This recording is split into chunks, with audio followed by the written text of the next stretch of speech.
Please stand for the Pledge of Allegiance. Allegiance to the flag of the United States of America, and to the republic for which it stands, one nation, under God, indivisible.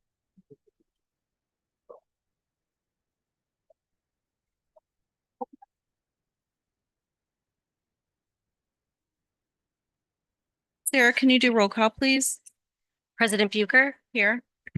Trustee Barheit, He is going to be late. He's at the library board meeting. Trustee Brooks. Here. Trustee Polly, Here. Trustee Faber. Trustee Hopkins. Here. And Trustee Gant. Here. Thank you. Did we meet open meeting compliance? The agenda and packet was posted Friday, May 16th, both online and here at Village Hall. Okay.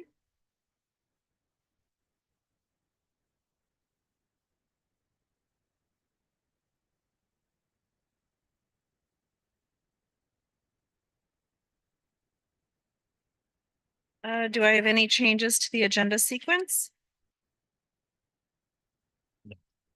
I would like to make a motion to move item number 9.1 under Treasurer's Office up to immediately after President's comments, so before item 8. That's fine.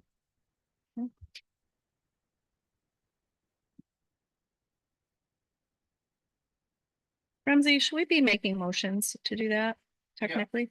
Okay, so I make a motion to move 9.1 up before trustee comments.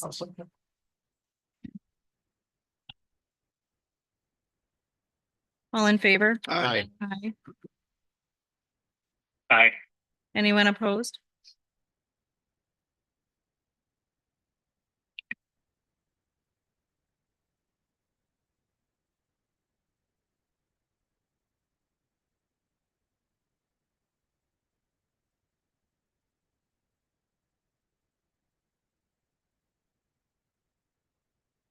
Okay.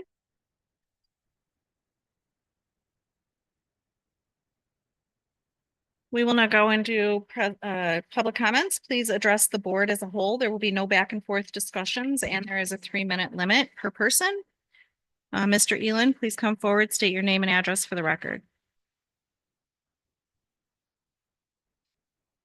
My name is Johan Elin, 12052 255 Avenue in Trever. I'd like to talk about Wilson Runyard. He donated land to Salem many years ago on the southeast corner of Rock Lake. Salem put a park there. They also put a pier with access, and they had some acreage. A pavilion was built there, volunteer work, if I remember correctly. But there was a large amount of wetlands. In fact, almost all of the wetlands that Rock Lake has are there. Now, some of these wetlands are considered in a land swap and shouldn't be, period. The village should be protecting the land of Rock Lake, not exchanging it for other land. Rock Lake can't afford to lose its wetlands, and they're, as we know, very valuable. When Wilson Runyard was around, he cared a lot about the people here, and when he donated the land, part of his intention was that there be access. Now, there's been a lot of people asking about why the pier is in such horrible shape that's down there. But I noticed going around the lake the other day that it's gone. And I want to know that there's going to be another pier put there for the good of all the people that are on that side of the lake, and all the people that carry on, and the people that ice fish that always use that. It's nice parking there. Thank you for your time. Thank you. Dana Clemens, please come forward, state your name and address for the record. My name is Dana Clemens. I live at 25135 Runyard Way East in Trever, Wisconsin. We've lived there since 2007. We're in the Rock Lake Meadows subdivision. We are by Wilson Runyard Park, and the pier has been taken away. The access to Rock Lake has been taken away from us as community members. It was gifted by Wilson Runyard with intention to be a public access point. Currently, it has a gravel parking lot that could 2 or 3 parking spaces take up that are free to those who want to use it. And you could drive down there, walk down there from our house because it's 2/10 of a mile down the path. And you could bring a canoe or a kayak and you could then go down to that pier. The pier was removed, I don't know, a long time ago. It was boarded off a long time ago. I want access back to Rock Lake. It is a public lake. It is a very clean lake. It is part of why we built and moved here in 2007. I have 2 kids, and the pier is supposed to be access for residents, citizens, local community members to go in there and enjoy the lake. I called here and I said, I have my opinions. And someone said, okay, write the Planning Park Commission Board. I did that. I emailed. And then I finally heard back yesterday, 1 reply on top of mine, and then I forwarded it all to the board. You guys yesterday. So you have that in writing as well from me. I want access back. Thank you. Steve Arnold, please come forward, state your name and address for the record. Hi, my name is Steve Arnold. I live at 12415 257th Avenue in Trever. And I sat many times in Mr. Dooley's home before, as he was considering turning his cornfield over to developer. And he had assured me that he was going to do something for the people and leave land there for a park. And that the park, the lake would be accessible from the land he was leaving.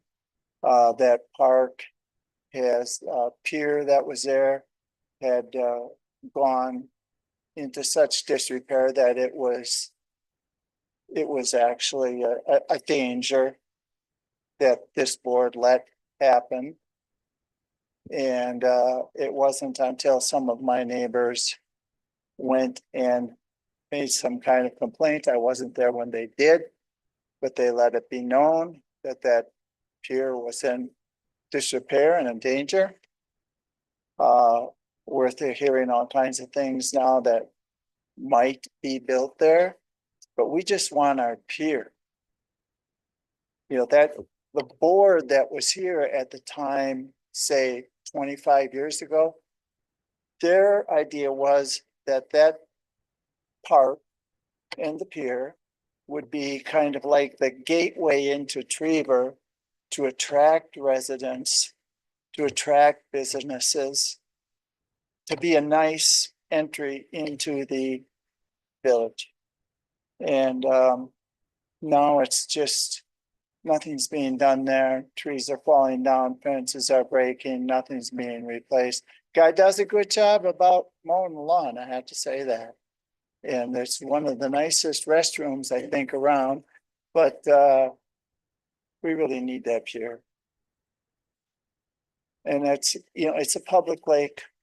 And I don't think it's right that you guys are trying to take away our say as to what's being done with our lake.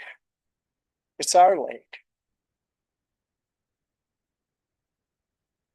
That's all I have to say. Thank you. Thank you.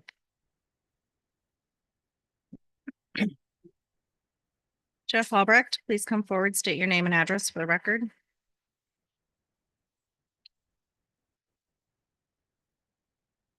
Hello, Jeff Albrecht, 112 West Maple, Silver Lake. Good evening.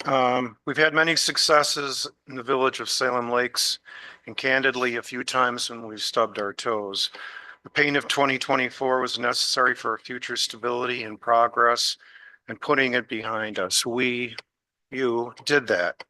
After a promising start, the expansion of our shared EMS services not only failed to advance have taken a giant step backwards in my view, and it cannot be looked at in any other way. And now,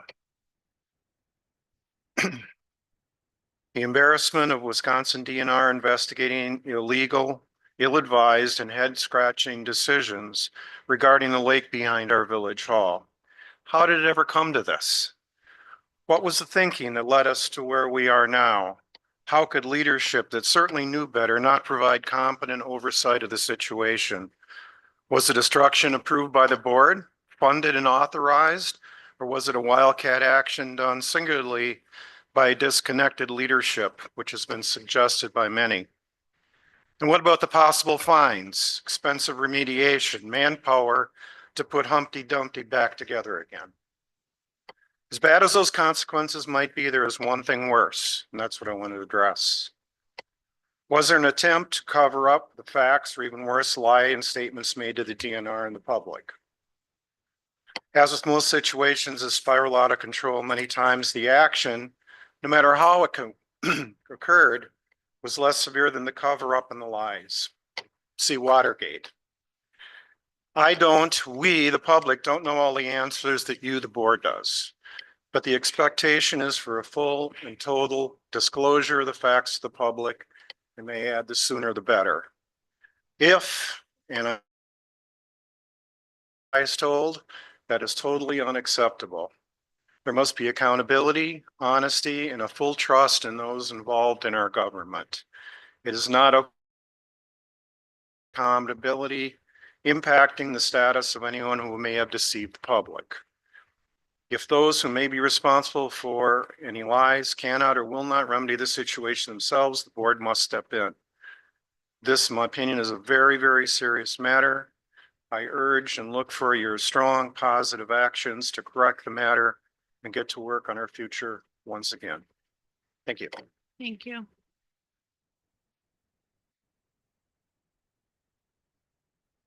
Kevin Mathewson, please come forward, state your name and address for the record.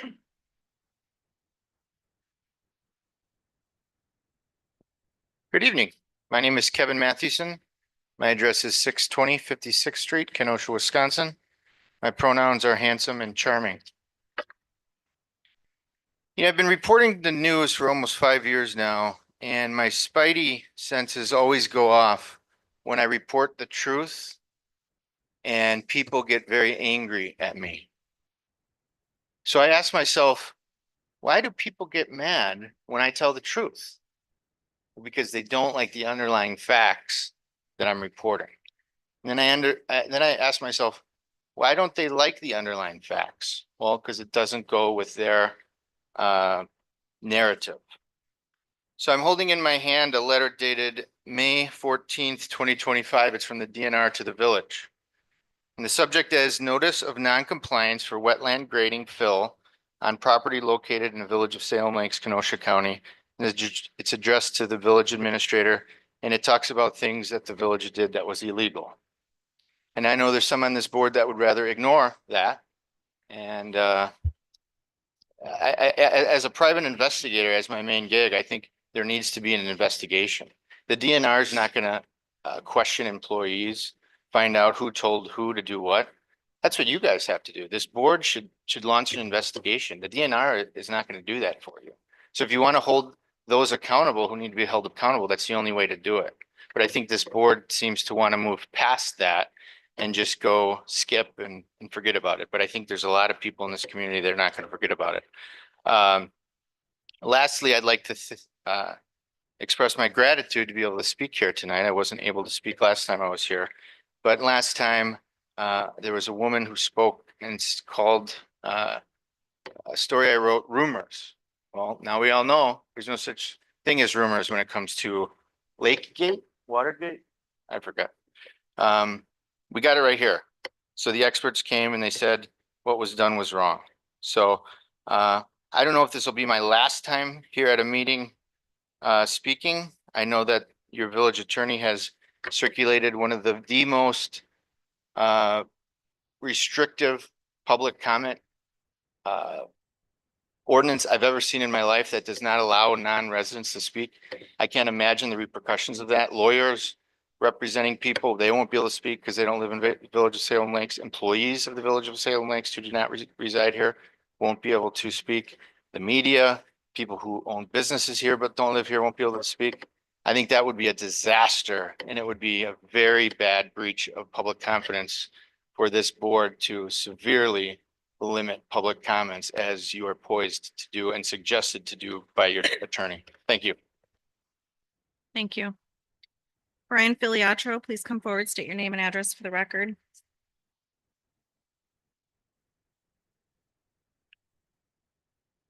Brian Filiatro, 25,700 Silver Lake Road.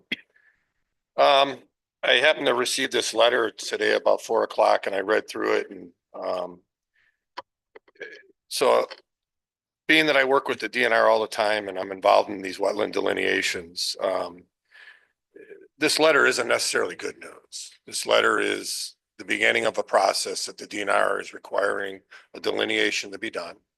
Then it will have to be surveyed, and then that will be submitted to them, and then the village board will have to decide, do they want a path put in? Engineering will have to be done on that, or will they have to restore what has currently been done there? That's going to come at most likely a great expense. And I would recommend to the board that whoever they choose as a delineator, that they're not from associated with the village. They should go out to a third party that nobody's familiar with, or somebody that somebody's familiar with that maybe they have a relationship with, because if something is done improperly, the DNR is going to come back out and going to review this delineation. And this is just my experience. Most of the work that's been done out there, I would argue, has been all done in a wetland. Wetlands don't end at the water line. If it's got wet feet, it's typically in a wetland. So, trees and stuff like that. This is something that could have easily been approved. This is something that could, with planning, I'm sure is something that maybe, I don't know if they could afford it, but it's something, if it would have been done properly, would have been the best way. Now we're scrambling, we're spending money on attorneys, and we're being forced into something that really shouldn't have been done this way. So I would suggest the board to, I echo a lot of what Jeff said. There's certain people in the village that shouldn't be speaking with the DNR at this time. Whether you need an investigation, I said that last time, but I don't think it's necessary. I think enough facts are known for the board to act. We need to figure out what to do so it costs the village the least amount of money as possible. And that really should be the goal. So that's it. Thank you. Dean Hensman, please come forward, state your name and address for the record. My name's Dean Hensman. I reside at 10103 278th Avenue in Camp Lake, Wisconsin. I wasn't planning on coming to the meeting tonight, but I'm sure glad I did. I wanted to speak on behalf of the fact that a lot of people have jumped to conclusions without the facts. I possess the facts. I've toured, I'm the only citizen that's toured the site out there in the whole village twice. It's just important that when those that report are doing it in an unbiased, factual way, so that we don't have people jumping to conclusions. Secondly, bullying, I think everyone in this room agrees, bullying, both physical and online, is not to be tolerated anywhere. When I've served this village, I've served this town, and I come as a concerned citizen, someone that really cares, and to be called a name and a fool while I'm trying to sign into a meeting is not going to be tolerated. It happened. I'm not naming names. And it's happening online as well. It's just something that I personally find revolting, and I won't stand for it. I'll speak later if I'm called on about the specifics of the pond behind the building, the lake, call it what you want, water body. I also have extensive experience with the DNR. I was chairman of the Camden Center Lake Rehabilitation District for 13 years. I think that's as much experience as you're ever going to get working with the DNR. And I'm not going to speak on an internal investigation, what the employees knew or didn't know. That's not my business. I agree with whoever spoke on that. That's a separate issue. My business as a citizen is to clear up, to answer any questions that are still remaining, and to clear up any false statements that have been made. Thank you. Thank you.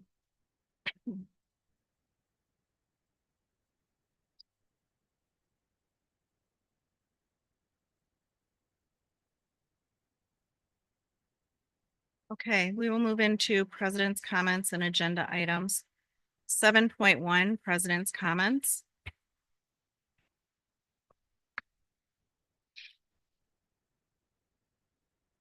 Tonight, I want to speak from the heart about our challenges, about unity, about progress, and about the path forward for our village. As your village president, I believe that when the board and our employees work together with mutual respect and a shared vision, there's no challenge we can't overcome. We may not always agree, but we all want what's best for our community. It's time to put the negativity aside, the divisions, the distractions, and move forward together with purpose and respect. Let's focus on what unites us. Advancing our village in a positive direction, working together to solve problems, and making real progress on issues that matter. That includes creating new policies and procedures and making updates to our existing policies and procedures, bringing in responsible development to help ease the tax burden, and finding sustainable, thoughtful ways to increase staff wages so that we can compete with surrounding areas and retain trained, qualified staff. I want to take a moment to especially recognize our fire rescue department. And there are Mike and Jill here. I'm not sure if there's anyone else. They've been, and Chief Carr, of course. They've been doing the hard work of restructuring, evaluating roles, ranks, and staffing needs. And they've done an outstanding job. This was the directive given to Chief Carr when he agreed to come out of retirement and help his community, our community. His dedication, leadership, and commitment to teamwork reflects exactly the kind of spirit we need. Members of our fire rescue department have worked hard to help him and themselves attain that directive, and they have our full support. We are also fortunate to have welcomed many new staff members, highly qualified, hardworking individuals who bring fresh perspectives and energy. They will play a key role in helping us move forward. At the same time, we want to sincerely thank our existing staff. You have been the institutional knowledge and backbone of our day-to-day operations. Your commitment, experience, and ongoing hard work have kept this village moving. We are grateful for all you've done and continue to do for our community. The people serving this village care deeply, as do all of you, showing up every day with a desire to make Salem Lakes better. This village has been through some tough times over the last couple of years. We recognize that public trust has been strained. Not everyone agrees with every decision we make, and some feel uncertain about our direction or our process. The challenges we have faced have not been easy for any of us. I'd like to take this time to address one of those we are currently facing. As you know, the village self-reported the disturbance of land around the pond behind Village Hall to the Wisconsin DNR. We understand that many in our community have taken interest in this subject and want you to know that we take this seriously and we do hear your concerns. The DNR has completed its investigation and issued their determination letter to the village on May 14th. The letter provides an avenue for the village to avoid required action and financial penalty.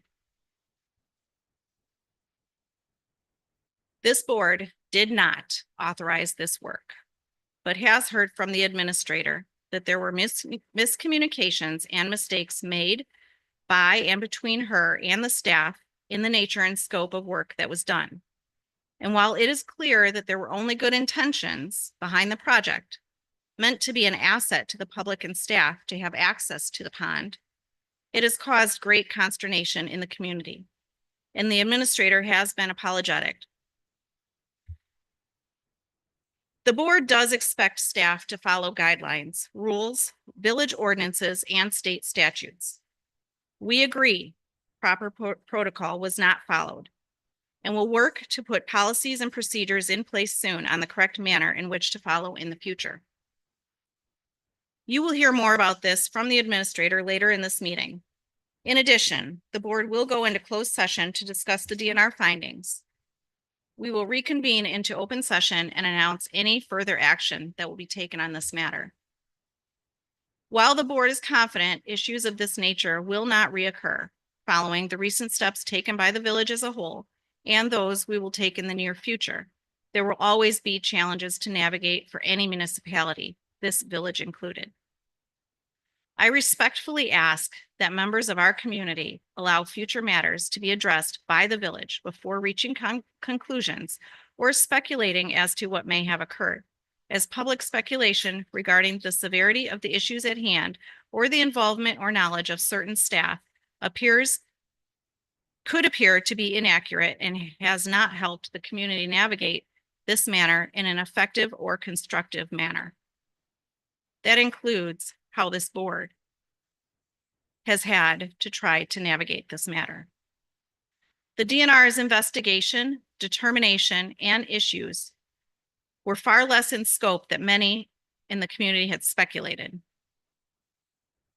I also ask our community to be the good, reasonable, and decent people they are by refraining from unmeasured demands for costly investigations and severe discipline where they may not be warranted under all the circumstances. To be clear, this board is addressing this issue. We are not trying to sweep it under the rug, as many have speculated. We are thankful that you care so much to be involved. We encourage everyone to seek facts, ask questions, and engage in ways that promote clarity, respect, and solutions, because that's how we move forward together. This year, this board is renewing our commitment to building stronger bridges through clear communication, transparency, and genuine collaboration. We will work with our staff and the community to do better. The board's role is to be a guide and a support for staff, the community, and for each other. And all of us, board, staff, and public, must be willing to think creatively and work collaboratively while following rules, policies, and procedures.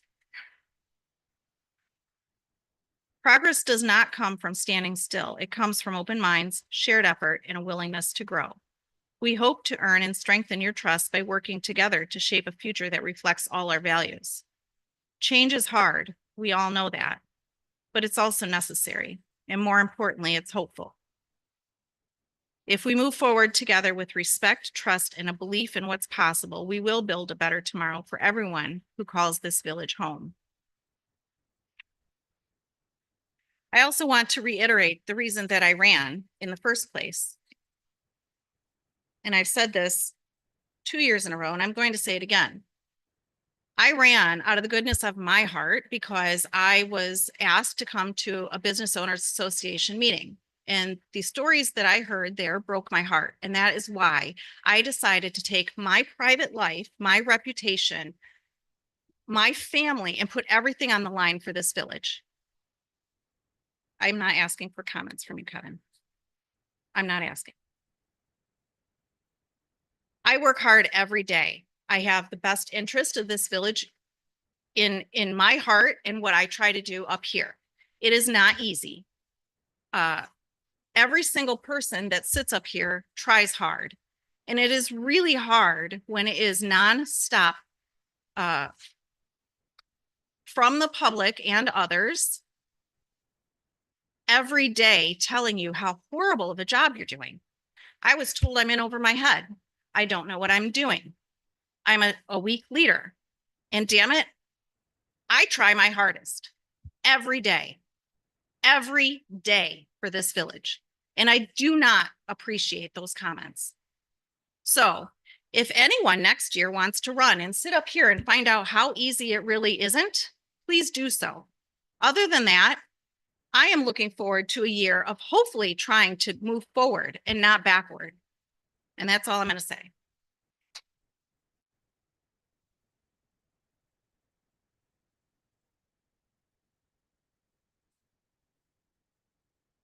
It was a self-report, Kevin, and we're not taking any more questions. Madam Chairman, point of order. Point of order, Kevin. 7.2, public comment policies and procedures. And again, Kevin, you brought this up in your public comments. Thank you. I would like to make mention that this policy and procedure is because of you. And just because what you read in there seems to be restrictive does not mean we're going to pass everything. In fact, there were a few things that our staff and our attorney said they weren't sure if they should leave in. I said, leave them in. We can discuss as a board and go forward on how we want to deal with them. So we're going to go through it.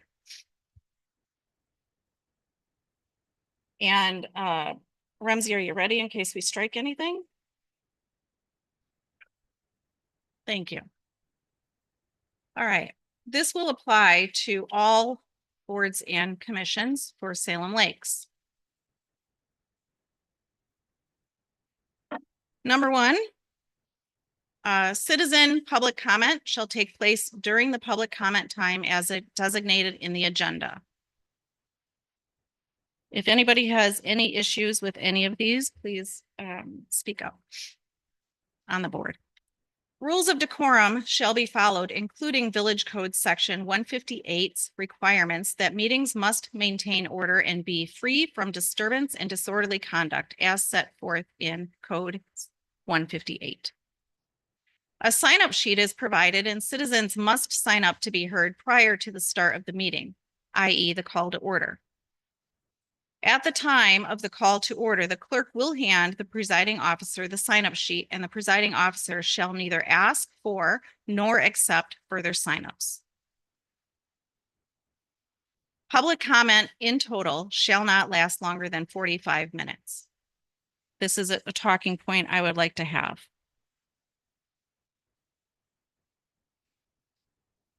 And this couples with the next one. Public comment will be limited to 3 minutes per speaker. So it's 3 minutes per speaker for a total of 45 minutes max, meaning 45 minutes collectively. Madam President, the 3 minutes per speaker is currently what we're affording the residents. The one piece I know that's coming later on here is for the residents who are going to speak on the same subject or content that they get together. Because as we saw in the last board meeting, we had 3 different individuals, not from Salem Lake, speaking on the same subject, which was their village or their lake over in the village of Paddock Lake. 45 minutes. Some villages have less. I'm okay with the 45, the way it's written. I am as well. It's more than fair.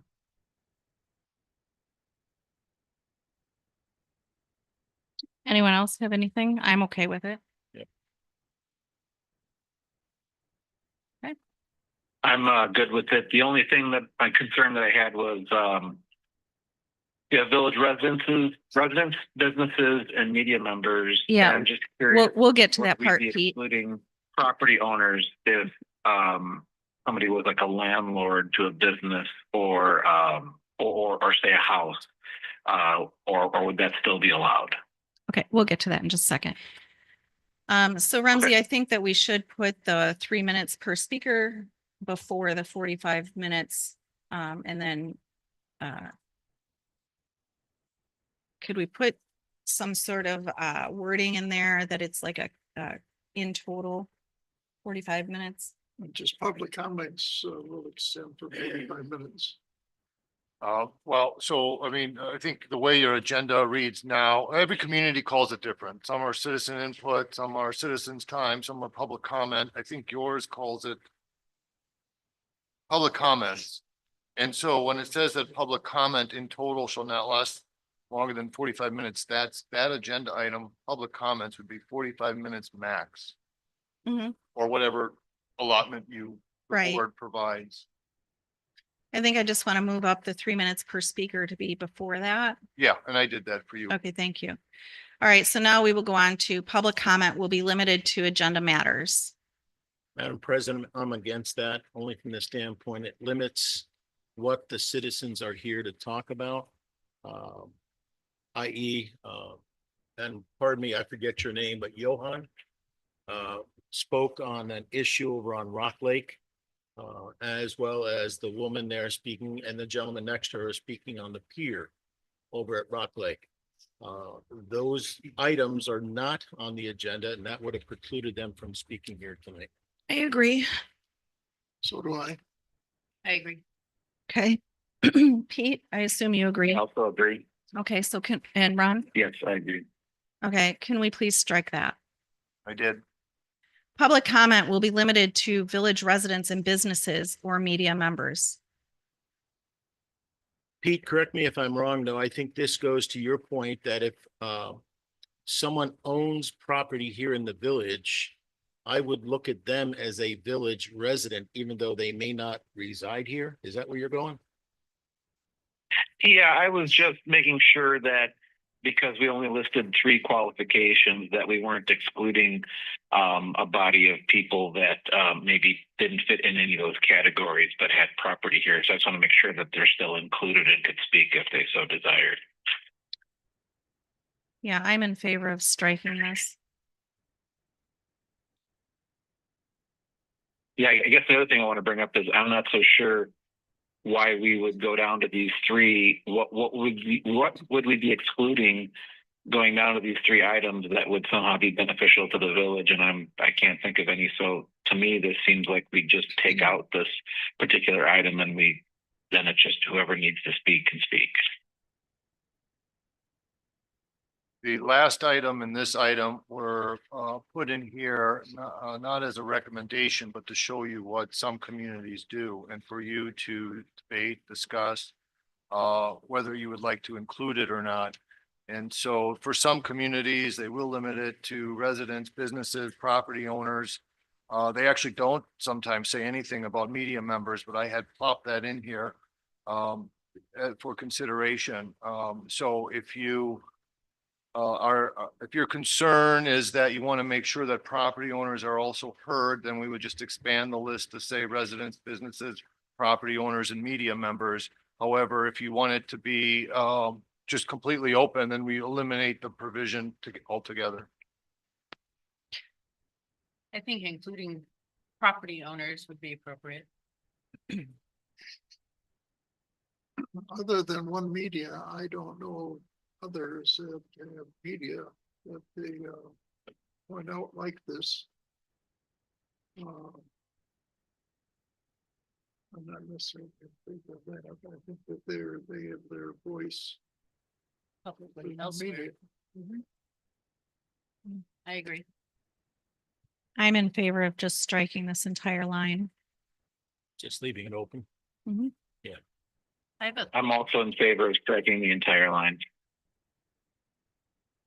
Me as well. Okay. Okay, thank you. I have a thought real quick that just popped in. Yeah. For the limit of 45 minutes, could we prioritize residents and property owners? No, because then you'd have to, I don't think.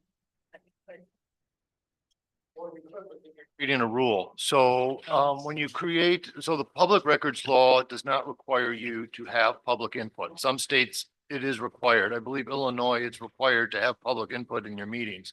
So it is completely optional. So once you create public input though, you're creating essentially a forum for First Amendment speech. And so the rules you create can be neutral and fair, reasonable. And so if you wanted to do something like that, I suppose we could try to create some rule that says there will be a priority for village residents, property owners and the like.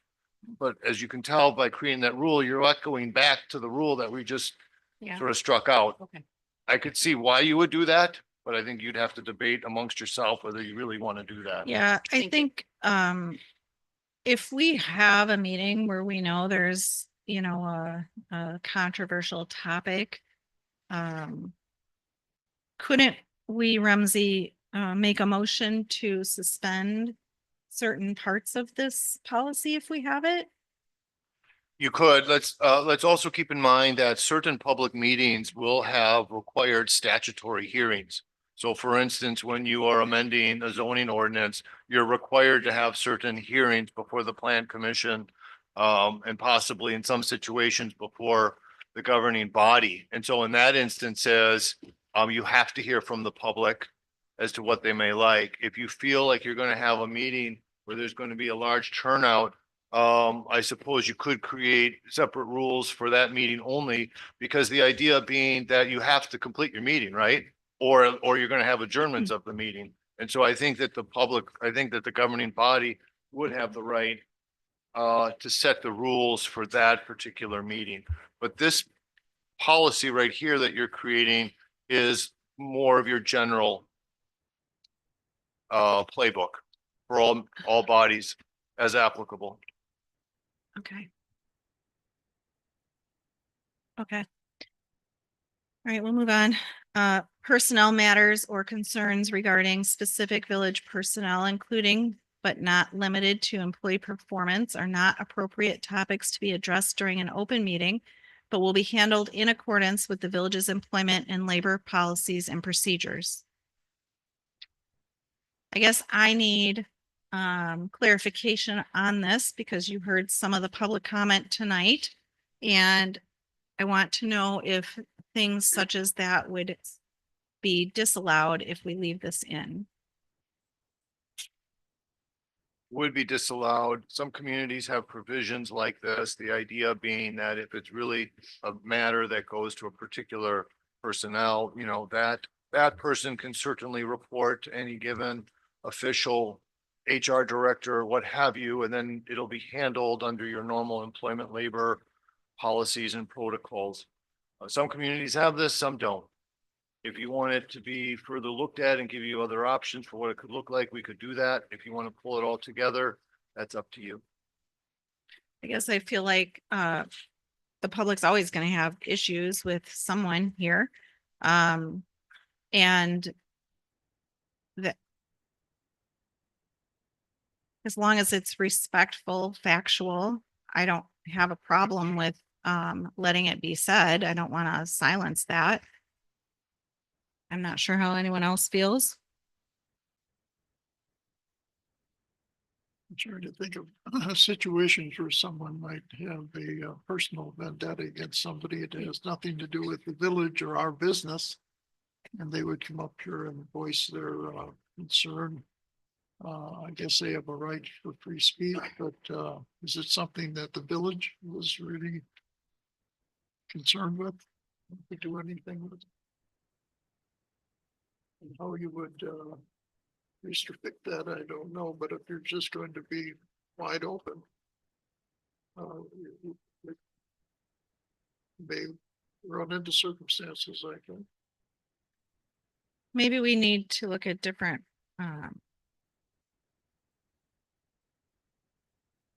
variations.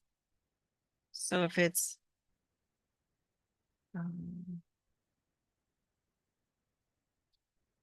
you know, it's one thing to critique, right? It's another thing to make allegations that may or may not be true. I don't know. Which, again, I don't have a problem with people coming and speaking if it's factual and respectful. And I don't. Reasonable, we can pull it and then give you some options down the road. Okay. All right. The next one, Ramsey, you have a typo in there. Public comment should be directed to the yes. board as a whole. That is fine. And I think that should be moved up right after the time limits. Yep. Public comment should be respectful and avoid repetition and shall be free from personal attacks, defamation, and other derogatory or inflammatory comments. So this is kind of where I was going with it.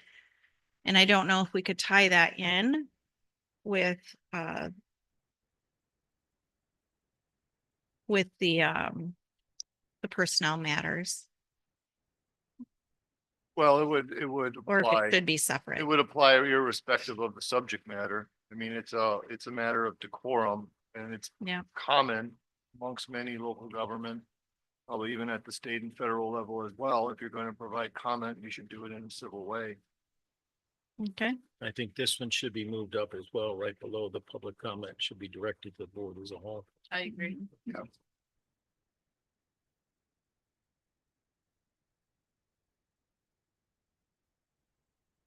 Okay. To ensure order and a dignified presentation of ideas, comments, or questions, civility shall be maintained at all times, which means no jeering, shouting, or laughing at somebody or something in a mocking and scornful way. There shall be no public outbursts, etc. I see nothing wrong with that. I feel like that's another one that should be moved up.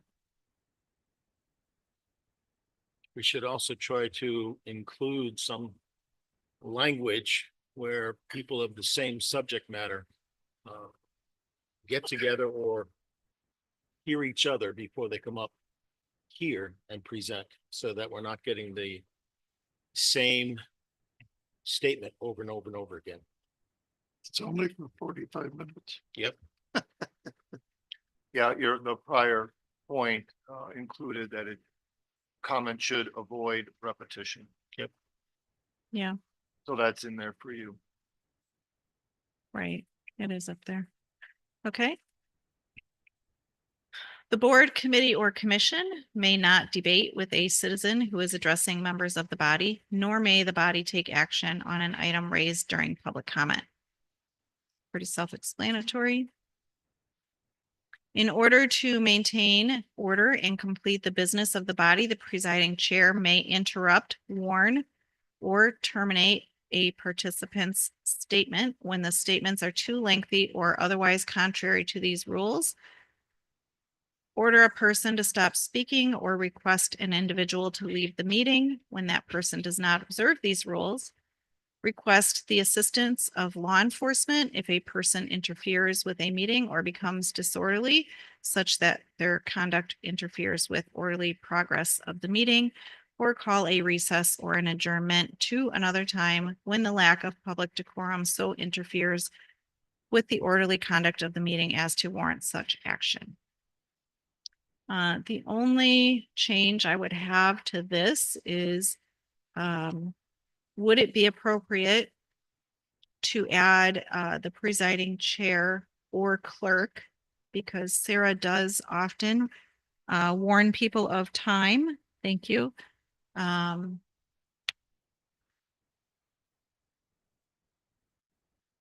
Yeah, I mean, it would really be the clerk. We can include language that the clerk may so interrupt or warn. Ultimately, it's the presiding officer who has the remaining options here, Yeah. but I can get that in there. So I think it needs to be like a separate part of it. The clerk may warn about time maybe, or something like that.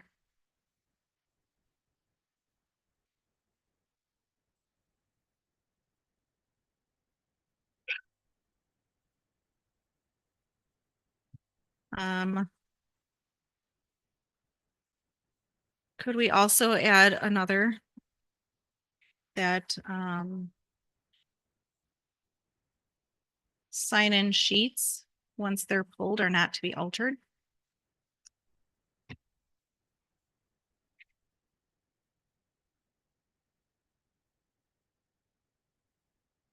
Second bullet point, oh, hold on. Yeah, so after the sign up sheets been signed, pulled, time of call to order, that the clerk will hand them to the presiding officer. So you want to add it in that paragraph? Sure, if that's where it goes. If I can just ask, do you mean by us? Because I Both. like it when but you've altered it after it's been pulled and changed names that were incorrect. I do that We that, don't yes. understand. So, Yes. The public, okay. please make it its own bullet point.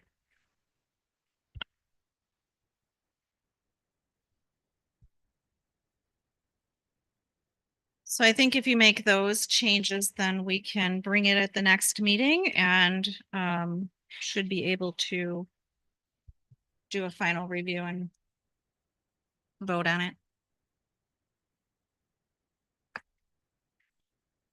Any other input? Will these be posted Yes, before each meeting? Uh, Outside the they're door, gonna be perhaps? posted. We're gonna get a sign that's on the wall over there, and that's where they're gonna be posted. Okay. We will move on. 7.3, suspend EDC meetings until July 7th. So I have asked this to be put on that because I am the chair of that. And right now with everything going on, I don't think that it's prudent to have those meetings when we cannot in good faith concentrate on some of the things and that we need to for that. One of those being some of the survey results and getting together a final survey using all of that input and also coming up with you know, kind of a game plan of how we're going to proceed with the EDC. Where does it fit? And now that we have Justin on board, trying to figure out how does he fit in that mix to be able to help us out. So I am going to make a motion to suspend EDC meetings until July 7th.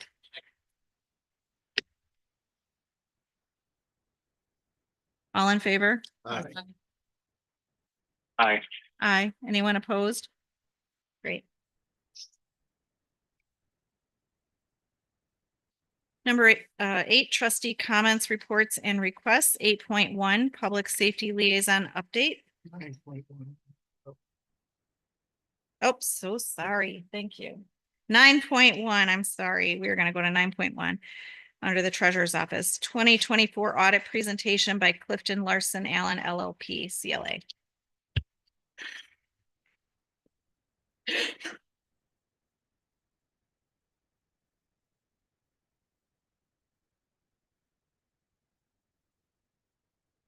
Good evening. My name is Amber Juriski. I'm a principal with CLA. Work on the village's financial statement audit for 2024. So you should have received an electronic copy. I'm going to go through from a high level. If there's questions, Cassandra and Christopher have my contact information. Would be happy to answer anything at a later point or interject here tonight. So on page 1, our independent auditors report, I'm going to summarize this here, that we did issue a clean unmodified opinion on the financial statements. So that's the highest opinion we can provide from an audit standpoint, meaning it is free of material misstatements to our knowledge and to the village's knowledge. Obviously, as part of that, we don't look at all of the transactions of the village. We use sample and risk-based materiality approaches, but we do that through inquiry, past experience, and looking at the current year transactions. Our responsibility as auditors is to issue an opinion. Management is responsible for the preparation of the financial statements. That is done through the signing of the management rep letter. So if I'm going to go, if you're following along on page 8, so at December 31st, 2024, the general fund had about $4.2 million in cash available.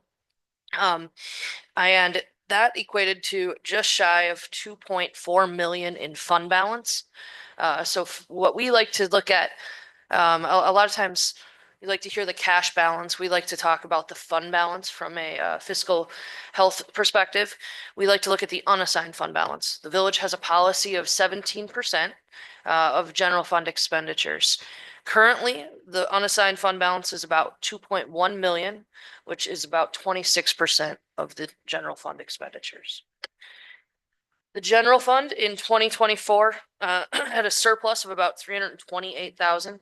That is on page 12 is a summary. Page 52 and 53 have more detailed. I'm not going to go through that in length, but you can reference the financial statements there. The 26%, that's a healthy fund balance. It allows you flexibility. We typically for a long time had recommended anywhere from 15 to 25%, depending upon your cash flow. Are you very heavily reliant on state aids or property taxes? And what kind of capital items or needs do you have in the near future? And that obviously has changed with inflation. So our recommendations and industry recommendations are more in that 25 to 35, maybe more. Don't necessarily compare yourself to your neighbor because they could be in a different situation. But 26% for the village allows you a lot of flexibility and some good points there. So debt service has about $2,000 of available fund balance. That is all restricted for debt payments and not to be used for anything else. Capital improvements has about 3.8 million. And that again, just continuing to evaluate what your capital needs are, not just necessarily in the short term, but 3, 5, 7 years out to be able to plan and identify what is priority. I'm going to go to page 13. Page 13 is the sewer utility. At December 31st, 2024, the sewer utility had about 2.5 million in cash available. That was for operations. There's an additional 2.1 in equipment replacement. And that is restricted in the net position as well. So the sewer utility has a total net position of about 43 million. Most of that is the net investment in the capital assets, your infrastructure and so forth. That's about 36 million of that total. When it comes to an enterprise fund, I always like to look at the cash flow. Are you generating enough cash from operations to make your principal and interest payments and maintain your maintenance and capital needs? When that starts becoming a trend of a deficit over a period of time, 3, 4 years, because you can't have timing differences, that's where what are my rates? Are my rates being reflective of what is actually happening, or do they need to be reevaluated? So that's my focus here. The 2.6 million in cash flow from operations and cash used from capital and related financing. So those principal and interest payments and capital was about 2.3 million. So a total cash change in cash after interest is a surplus of about 500,000. 500,000 might sound like a lot, but if the acquisition of capital asset line was only $50,000. So depending upon what maintenance or capital needs need to happen, that 500,000 can disappear very quickly in that. So again, look at trend analysis for that, not 1 year at a time, over a period of time. The total cash then comes just shy of the 4.6, excuse me, with 2.1 of that being the equipment replacement. Page 16 and 17, that is the fiduciary fund. So the funds, the advanced tax collections that the village collects for the other taxing jurisdictions. There is some additional cash there, about 5.5 million that gets turned over in the January and February settlement. On page 57, as part of the audit, we also look at the internal controls of the village. We would be required to disclose any findings, significant deficiencies, or non-compliance from a financial standpoint. We did not have any findings or non-compliance that we included. As always, there's always time for verbal recommendations that don't rise to the level to be disclosed, and that is something that we consistently are working with the village on. Basic recommendations, remember sign-offs, dates, reviews, approvals, and evaluating your, one thing that has been a consistent communication is updating policies and procedures as it relates to the financials and with transitions and so forth. How can you use your software to implement those internal controls and evolve that over time? When there's not an ideal segregation of duties, what role does the board play in that as well? Then in our governance letter, just going to summarize a couple things. There was no new accounting policies for 2024. There were, there was GASB 101, excuse me, evaluated, which related to compensated absences. So compensated absences is something that historically has always been recorded on a number of municipalities' books when it is to be paid out. This standard changed that approach, whereas if there is eligibility to be used or carried over and paid out, they want to know that as well. So that added to it. We evaluated it. It was not material to the village for 2024. There were no difficulties encountered in performing the audit, no disagreements with management, and we did not have any uncorrected misstatements. I think in summary, went very smooth. There was a lot of transition, so a little bit of a challenge from that perspective, but the team was very helpful and very quickly to get back to us. So that was good. And we appreciate that because we know that we're kind of a bug when we come in here. Any questions?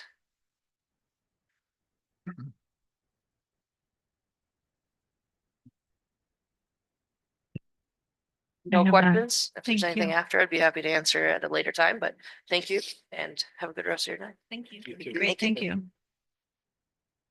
Okay, now we'll go on to number 8, trustee comments, reports and requests. 8.1, public safety liaison update. So in the last 2 weeks since our last board meeting, Lieutenant Gilly from the Kenosha County Sheriff's Department and myself met with the Riverview Grade School administrator and 2 school board members, and we discussed the SRO initiative. The recommendation that they had, and I contacted Salem Grade School as well. They would now like to have a joint meeting to discuss the concepts, the topics, the curriculum basically, and how that differs in a grade school K-8 when you compare it to a high school of 9 through 12. So we are going to set something up here in the future to continue those discussions. And from the fire department, we did not meet last 2 weeks. Okay. All right, 8.2, Southeastern Wisconsin Fox River Commission update.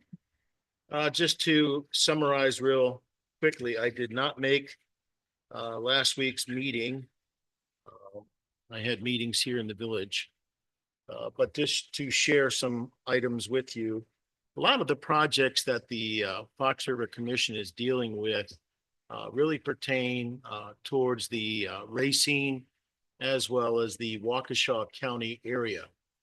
The Fox River Commission, Southeastern Wisconsin, includes municipalities along the Fox from Waukesha all the way down to the state line. And as a guest, we do have the Fox Waterway Association as well involved. One of the things that we're all looking for is the completion of a survey that SewerPAC is doing along the Fox River down to the state line. And there has not been any updates on that as of yet. In Kenosha County, we do have one project that's ongoing, and that's over on south of Highway F. And it's down south of Highway C Bridge, actually.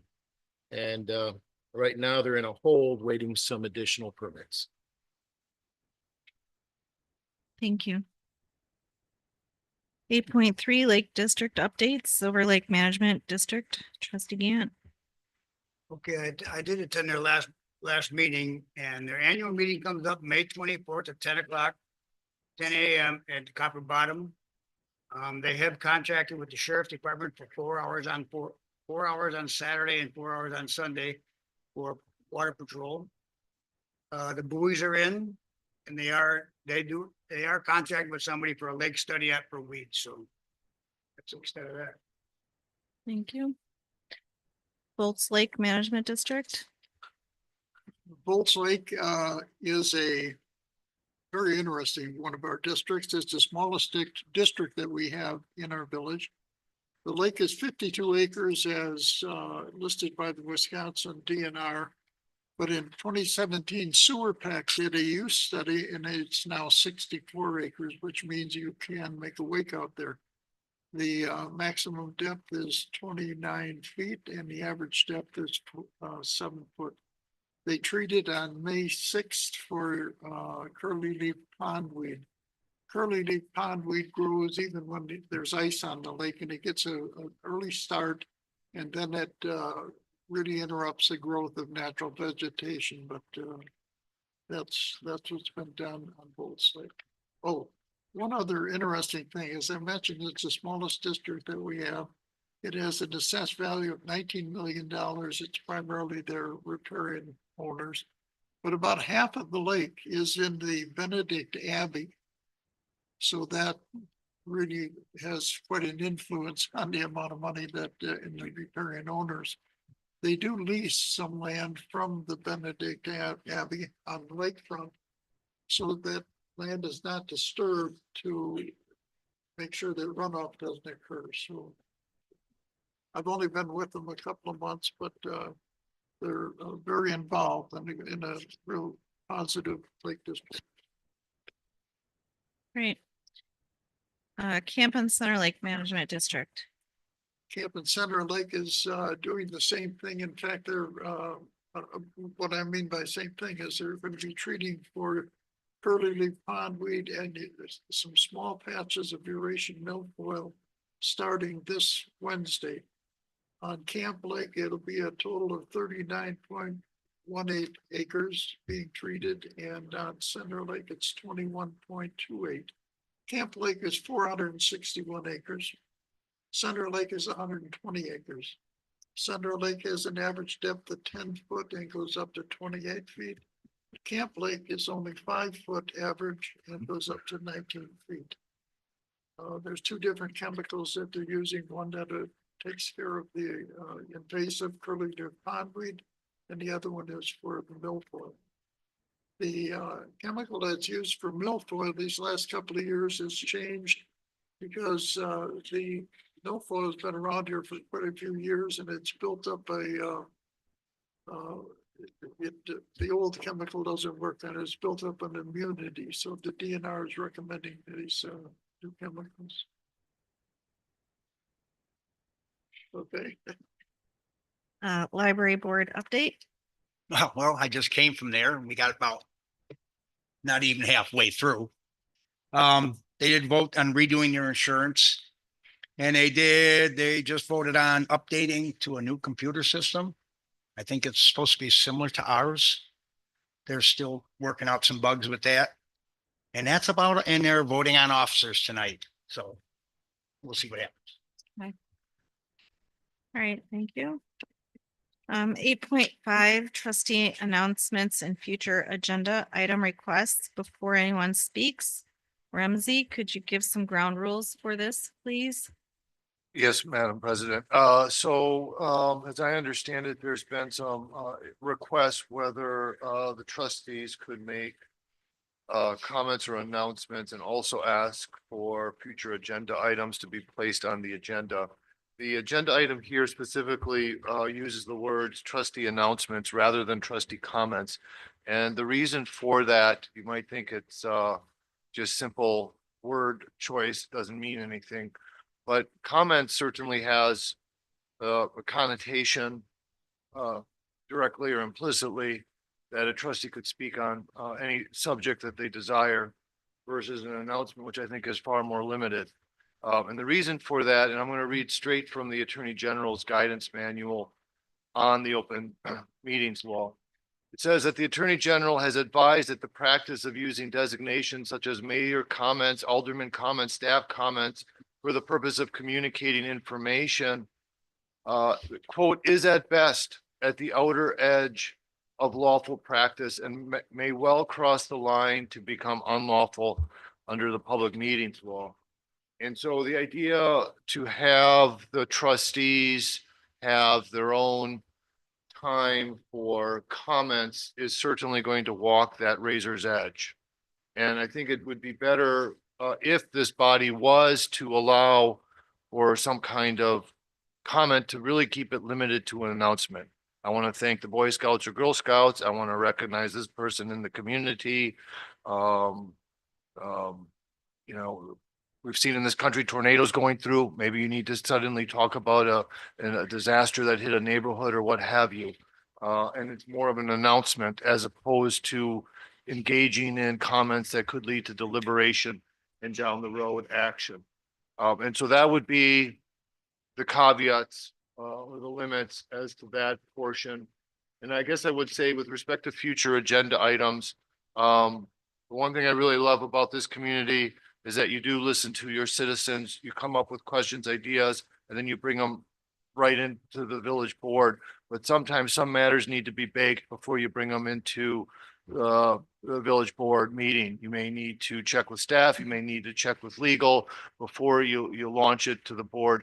And so if you are going to have an item on your agendas whereby trustees are asking for something to be placed on the next meeting's agenda, I would respectfully request and also kind of caution you to make sure that you've done a little bit of homework before you're asking it to be placed on the agenda. Otherwise, things can get out of control pretty quickly. Okay. So with that, does anyone have any announcements or agenda request items? I do have something, Madam President, in regards to maybe for future discussion and possible action, if possible, temporary use requests that come to the village to discuss like limits, zoning, number of times that a temporary use can be applied for, etc.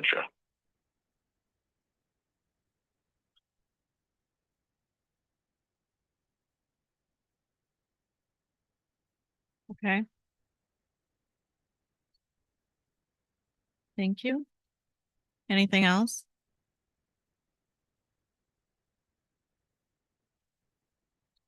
Okay.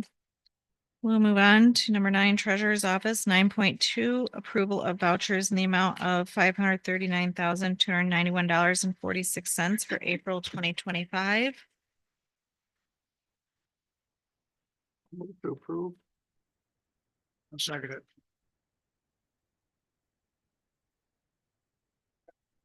Any discussion or questions?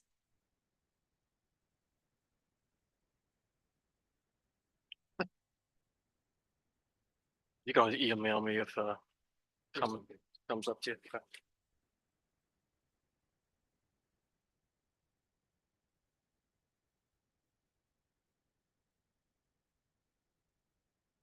Okay, so all in favor? Aye. Aye. Aye. Anyone opposed? Motion carries. 9.3, expenditure report through April 30th, 2025. I'll just point out on the last page is like a sums up all the expenses through April and then compares it to budget. So for 25, we're at 25.9%. You can compare that to 24, it was at 27.74%. So a little ahead of where we were last year at the same time period. Any questions on anything? I had none. Okay. Anyone else? 9.4, budget amendment to the 2025 budget to transfer $1,980 from account 1010-53108-000 Village Board Computer Hardware Software to a newly formed account for the EDC. I'll second. Any questions or comments? All in favor? Aye. Aye. Aye. Anyone opposed? Motion carries. Thank you, Chris. Number 10, Clerk's Office, discussion and possible action on the following. 10.1, approval of minutes from May 5th, 2025 Village Board meeting. I make a motion to approve. Second. Euchre and Hopkins. Any questions or comments? All in favor? Aye. Aye. Aye. Anyone opposed? 10.2, open book and Board of Review update. Okay, so assessment letters went out earlier in May. And we are currently in an open book season. So people are coming in, checking out the books, and calling our assessor's office. If anyone has questions regarding their current assessment or the new numbers that they received, we are encouraging everyone to contact the assessor's office first, because usually they can answer any questions that you may have prior to filing an objection. All objections need to be made, or at least the intent to appear needs to be made with the clerk's office by 9 a.m. on June 2nd. It is statutorily required that at least 48 hours notice be given before the first meeting of the board. If anyone needs any additional information, they can contact the clerk's office. Thank you, Sarah. We'll go to number 11.1, Community Day update for August 9th, 2025 this year. Hi, I'm Lisa Johnson. I'm on the Parks Commission. So as of January, we sent over 186 letters for fundraising. We've raised over $1,500 so far for the event. Today, a second round of letters was sent for those who have not responded. Right now, for the kiddie activities, we're looking at train rides, face painting, a petting zoo, pony rides, Magic Dave, fly girls from 5 to 6 for country line dancing or kids dancing, whichever we prefer. We had also talked about for the kids maybe getting like activities that they could make and take home. It's something to do instead of like a race or something. Working with the fire department to have the truck and ambulance on site, possibly some type of activity. And then the sheriff's K-9 demo on site from 2:30 to 4:30, unless we decide somewhere else they're needed. The live animal rescue, also working together to figure out a plan for them to attend. Unsure what they're thinking, but working with them. Bands still need to be confirmed. Music is going to be from 12 until 8. We're trying to do 3 artists. So 3 different slots. There will be an hour in between for equipment change. Kenosha County Parks is lending us the mobile stage. Vendor fare from 12 till 6. Food trucks from 12 until 8. And then in the concession stand, we're going to sell hot dogs, chips, soda, and water this year. And we did send out a volunteer survey and a sign up to the commissions and boards. Anybody have any questions? Okay. No, thank you. Thanks. Okay, 12.12, Public Works, discussion and possible action on the following. 12.1, yard waste updates.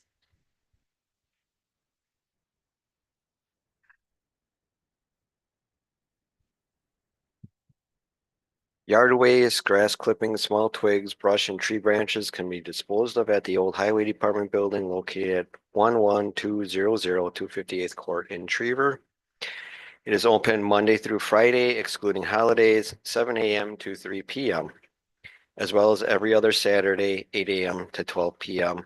from April 5th to December 1st. Special note, the walk-in gate will be open 24 hours a day. Logs or tree branches must be less than 6 inches in diameter and less than 8 feet in length. During the weekday and weekend hours, the drop-off site is accessible to vehicles.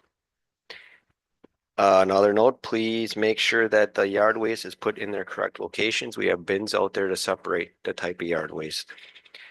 The 2025 weekend dates include May 31st, June 14th and 28th, July 12th and 26th, August 9th and 23rd, September 6th and 20th, October 4th and 18th, November 1st, 15th and 29th.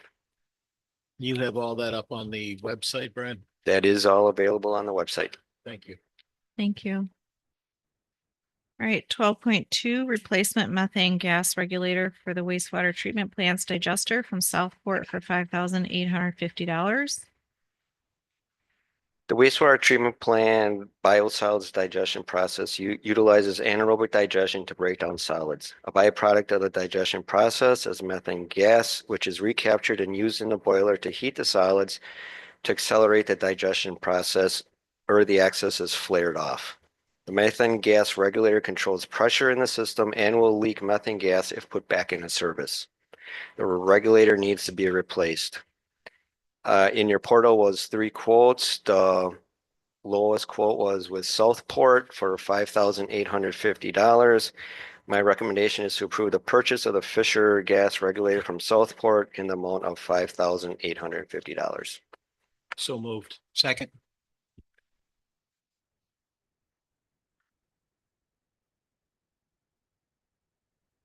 All in favor? Aye. Aye. Aye. Anyone opposed? 12.3, emergency repair of bore pit location from previous force main installation on State Highway 83 for an estimated cost of $38,525 with Payne and Dolan. The force main that conveys sewage from lift station 22, which is in front of Arboretum Woods, to the intersection of County Trunk C and State Trunk 83, broke in May of 2018.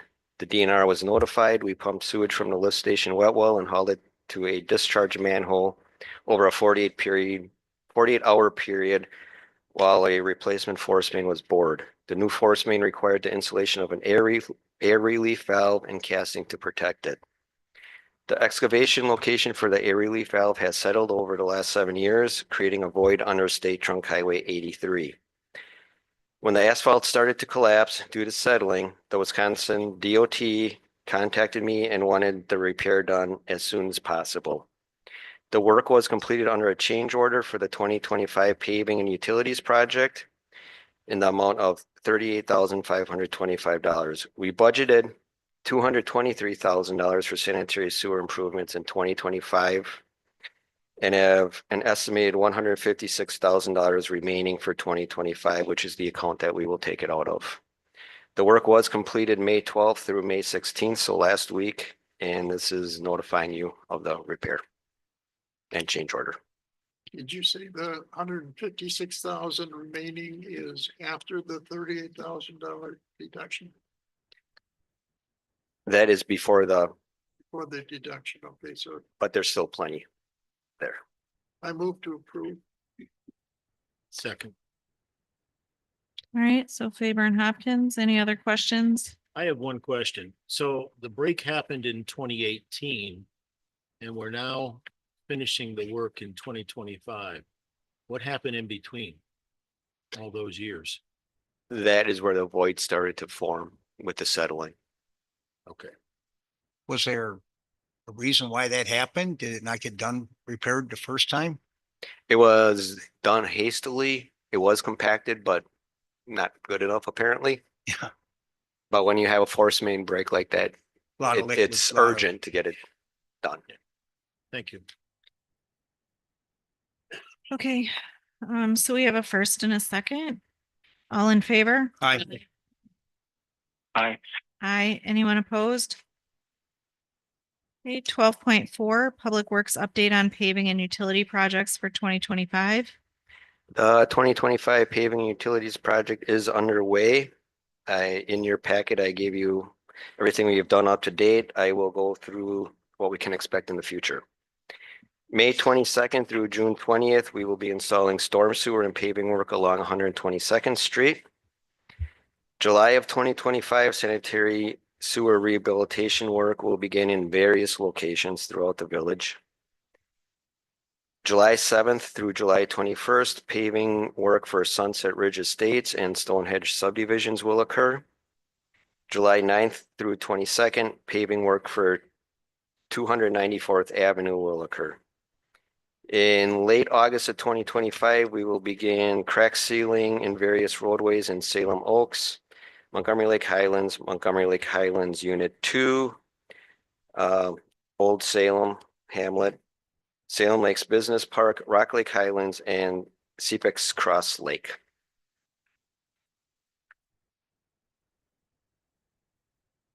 Great. Thank you. You're welcome. All right, number 13, Fire Department, discussion and possible action on the following. 13.1, purchase of a 2025 Ford Interceptor Command Response Vehicle from Ewald Ford in the amount of $49,613, utilizing Federal Assistance Program FAP grant funding. Good evening, Board. Before I begin, personally, on behalf of our staff, Madam President, thank you so much for the kind words. We greatly appreciate it and do our best to serve our community. If Brian would put the graphic up, that would help, I think. Come before you with a couple of things. First and foremost, we'd like to seek approval to use a FAP grant funding assistant program from the state of Wisconsin that we acquired in the amount of $69,114 and change. And the purpose of the approach tonight is that the grant expires on June 30th of this year. It's an annual grant that's provided by the state of Wisconsin to assist organizations such as ours. And it's based on demographics, call volume, and use of service needs, also population and service areas. We propose to replace a 2013 Ford Explorer Interceptor package that we've been using consistently as a response vehicle or chase vehicle, EMS command response vehicle. Over the last year, it's starting to pile up some miles, and there's almost 95,000 miles on it. This year alone, we've spent about $8,500 in maintenance at parts and service, tires, exhaust system, brakes, and things like that. The fact that we have a grant of this nature from the state helps us to replace this vehicle at no cost to the village. With the $69,000 that we've been awarded, we intend to use roughly $49,000 and change to purchase the vehicle through a government fleet purchasing package and outfit it similarly to what you see here. We expect to get a great deal of use out of that vehicle, and then the one that we're vacating, we could either utilize for other purposes within the village or flat out auction it off to get recovery on that. It's an upgrade to our services. We're covering a lot of the community with it, and we're seeking approval for utilizing these funds. I make a motion to approve $49,613 for a command response vehicle utilizing the FAP grant funding. I'll second.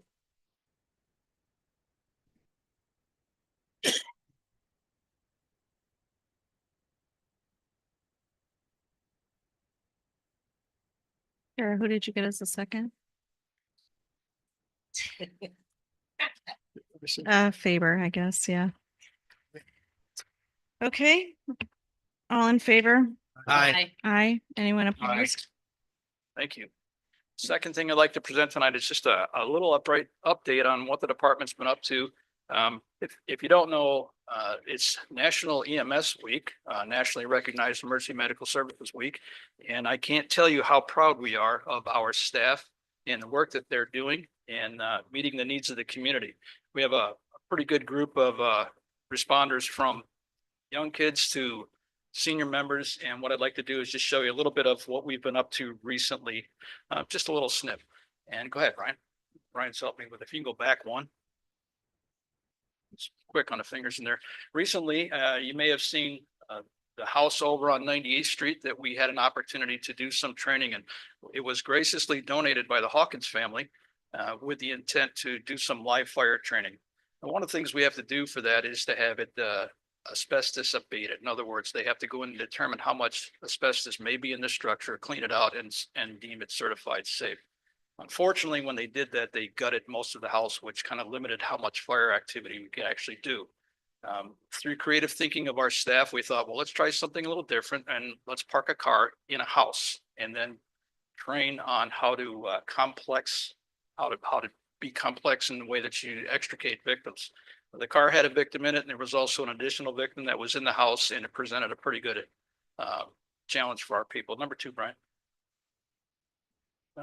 As you can see in this picture, we've got companies working inside to extricate a victim as well as stabilize the building. I got a little clip here that I'd like to share with you that was presented by the firm that did some video taping for us. I'm Al Carr, Chief of Salem Lakes Fire Rescue. Today, we're going to be conducting a vehicle versus building training.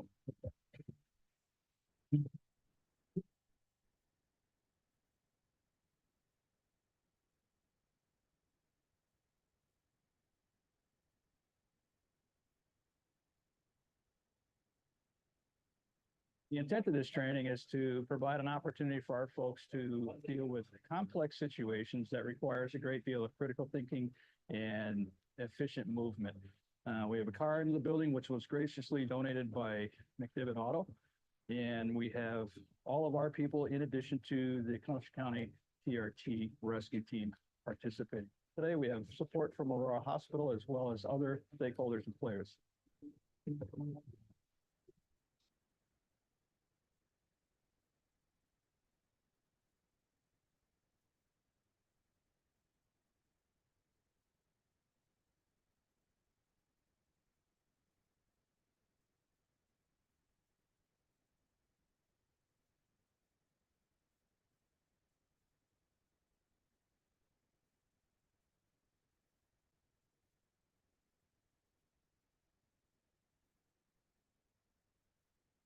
I know that we threw a couple of curveballs at you, and that was by intention.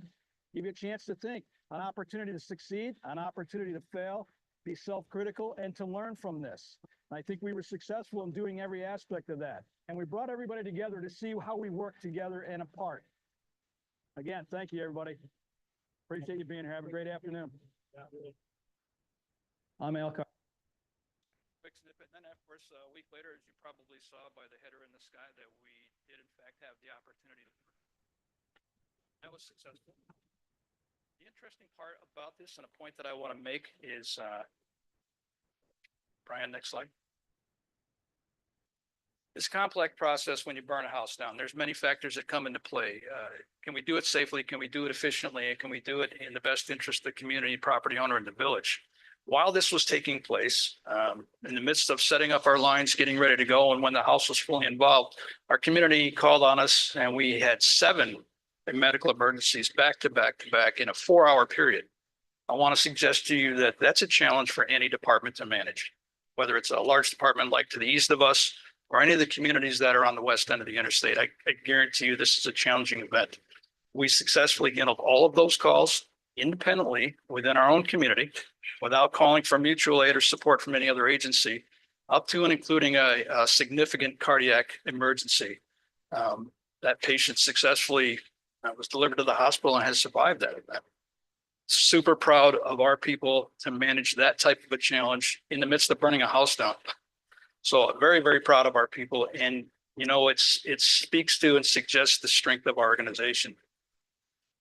A couple other things that we've been dealing with, everything over the past 6 months or so, you can see upper left-hand corner was a riverbank rescue where a gentleman was trying to fetch his dog and fell down a riverbank and had himself in kind of a pickle that we had to assist with. It required a little bit of rope rescue, a little bit of basket training, and getting him successfully up and out of that environment. He was treated and transported without any further. A couple of other things we are doing is our members are stepping up and they're doing creative projects like building gear dryers after a fire, your gear soaking wet. One of our people built that device. You'll notice in the lower right-hand corner is what we call a burn prop. It's what we use inside of our burn building. That was created, manufactured, and welded by one of our members as well. You can see a little sneaky thing there, the installation of the baby box, which we're going to talk a lot more about in the very near future, but not tonight. Public education is a huge part of how we can educate our members of the community, do some interaction, and also serve the schools. A little ice training this last winter in the upper right-hand corner, and just a little bit of what we've been up to recently. So this is our family. We're super proud of these folks. They serve our community with pride and dedication, commitment, energy, and enthusiasm. I just want you to know we're very proud of who we are and what we're doing, and we're here to serve the community in the best way we know how. I want to thank you for your time. Thank you, Al. Well We done. appreciate you. Thank you. Your staff.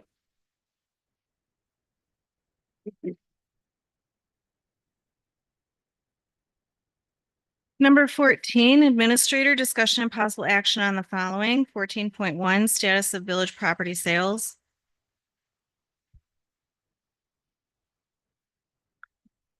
Good evening. Thank you.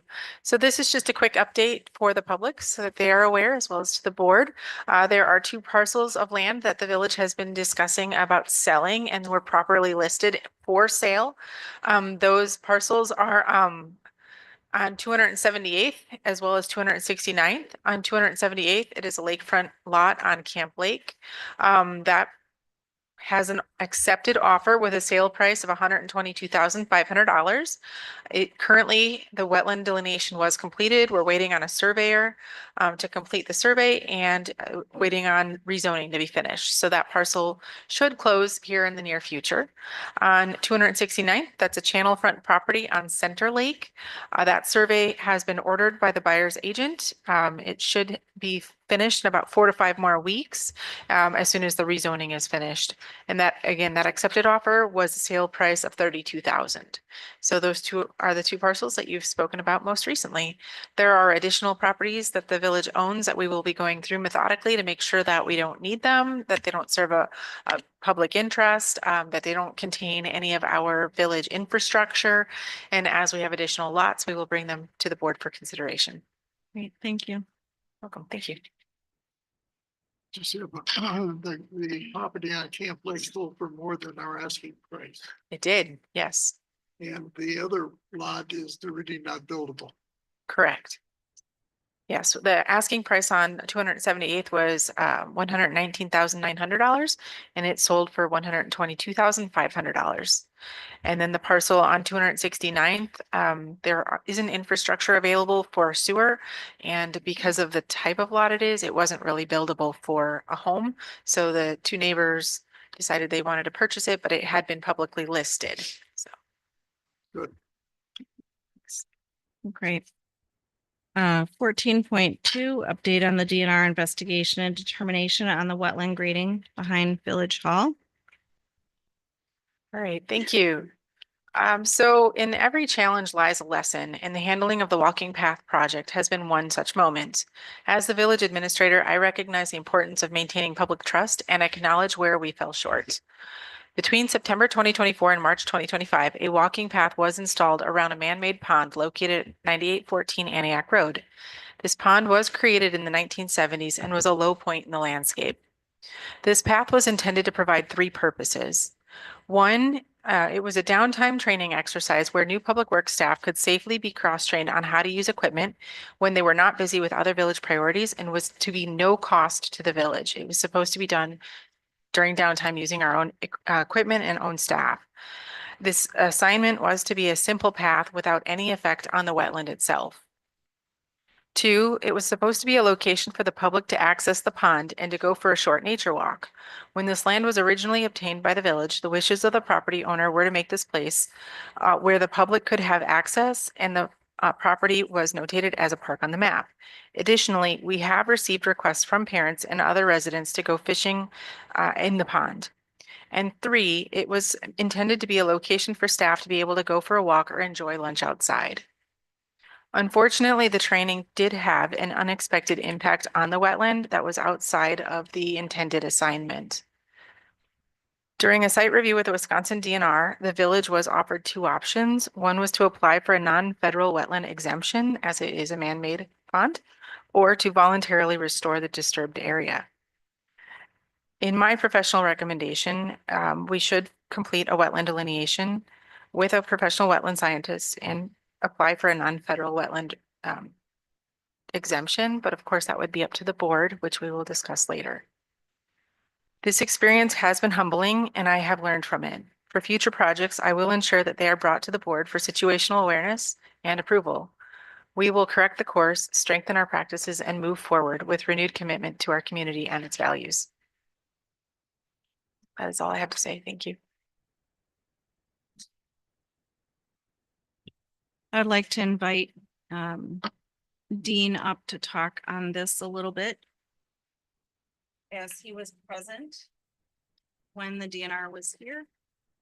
And on behalf of the village, Dean did self-report this for us. So Dean, if you would like to come up and say anything.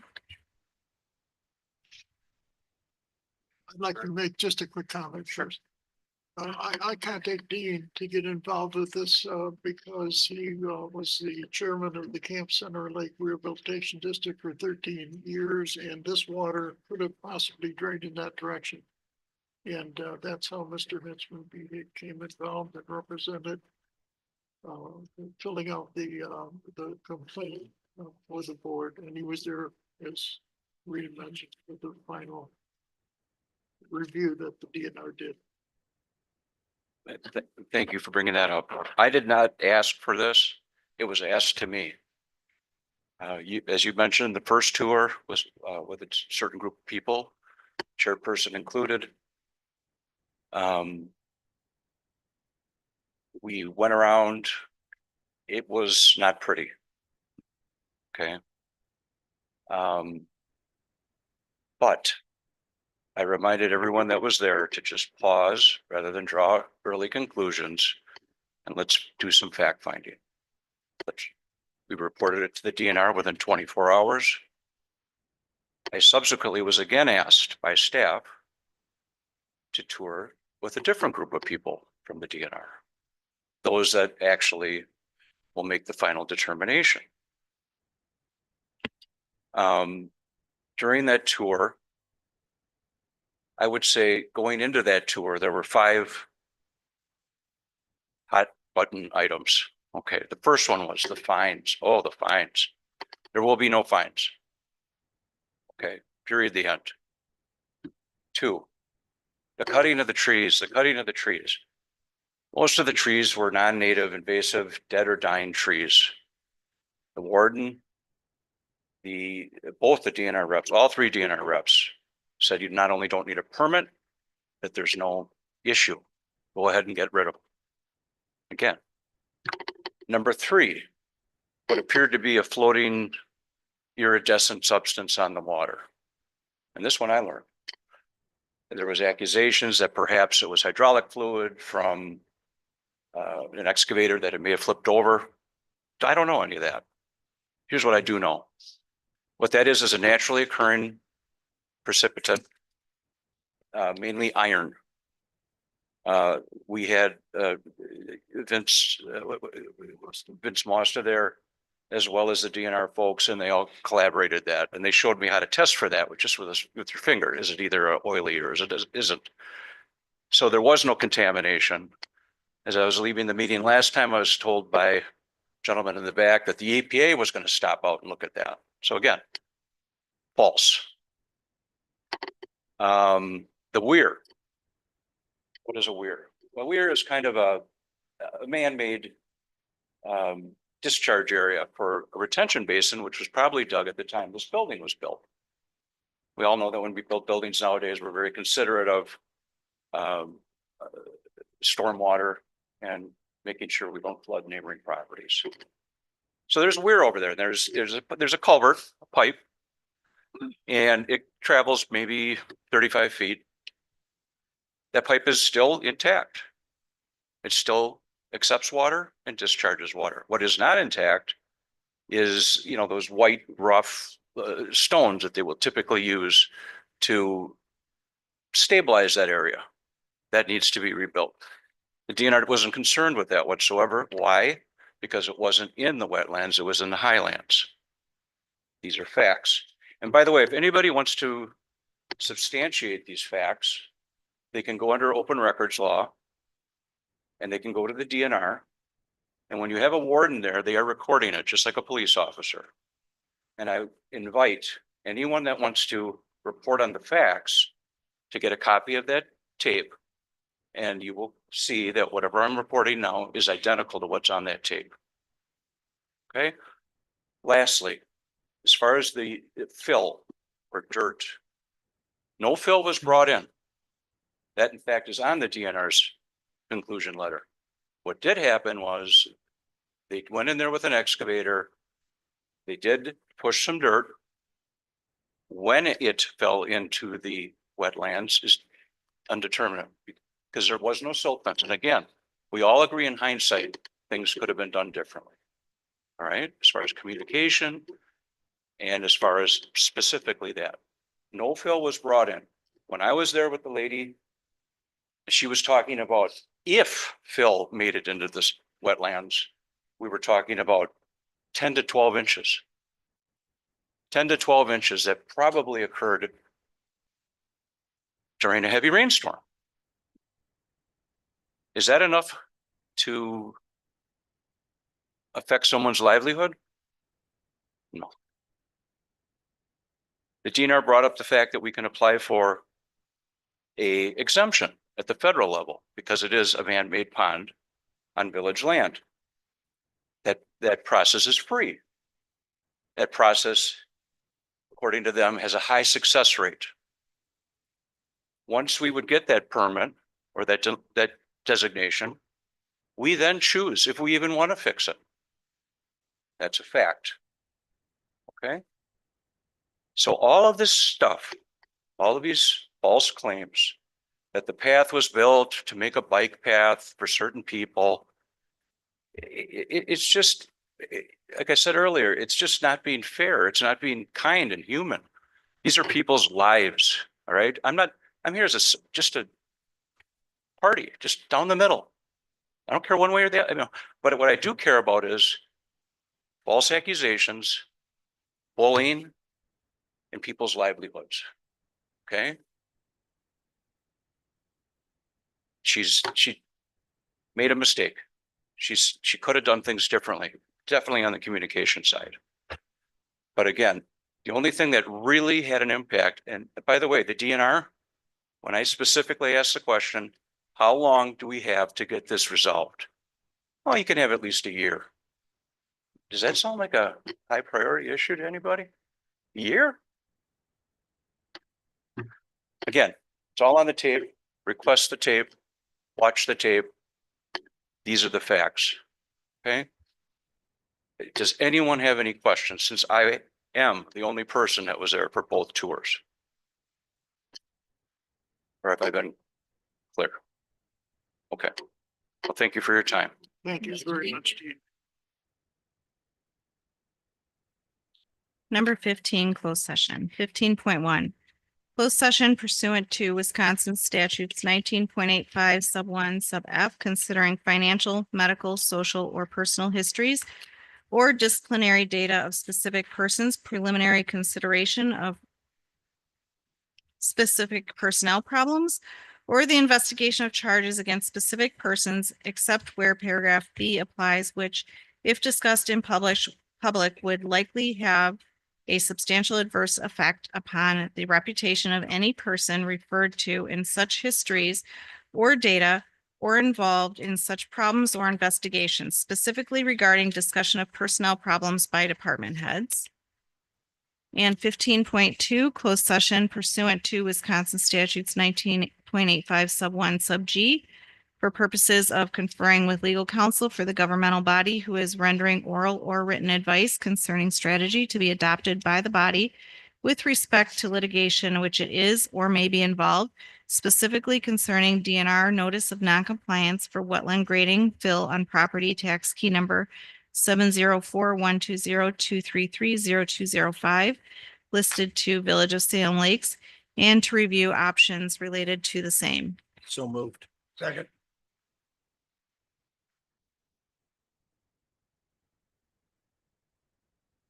Bill Barrhyte, Yes. Trustee Brooks, Yes. Trustee Foley, Yes. Trustee Faber. Yes. Trustee Hopkins. Yes. Trustee Gant, Yes. and I'm a yes. We are now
Okay, 15.3 reconvene into open session pursuant to Wisconsin statutes 19.85 sub 2 for possible additional discussion and or action concerning any matter discussed in closed session.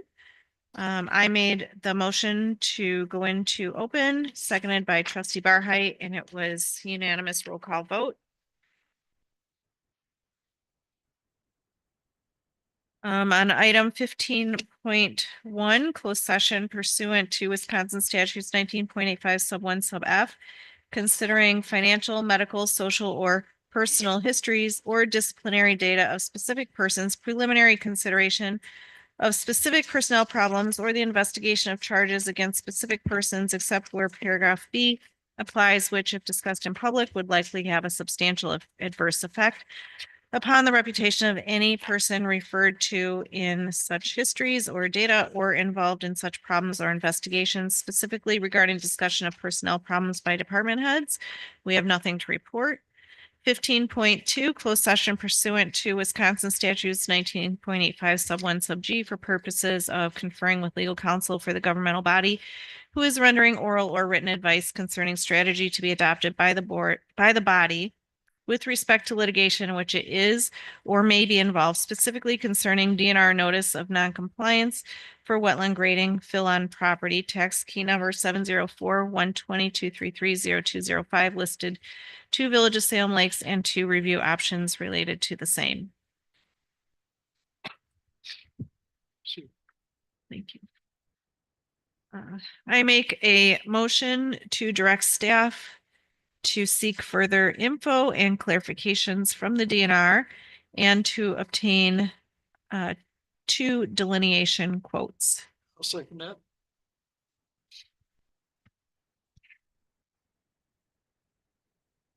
Trustee Barheit, Yes. trustee Brooks, Yes. trustee Polly, Yes. trustee Faber, Yes. trustee Hopkins. Yes. Trustee Gant, and I'm a yes. Motion carries unanimous. Make a motion to adjourn. Second. Hopkins and Brooks, all in favor? Aye. Aye. Yeah. Thank you.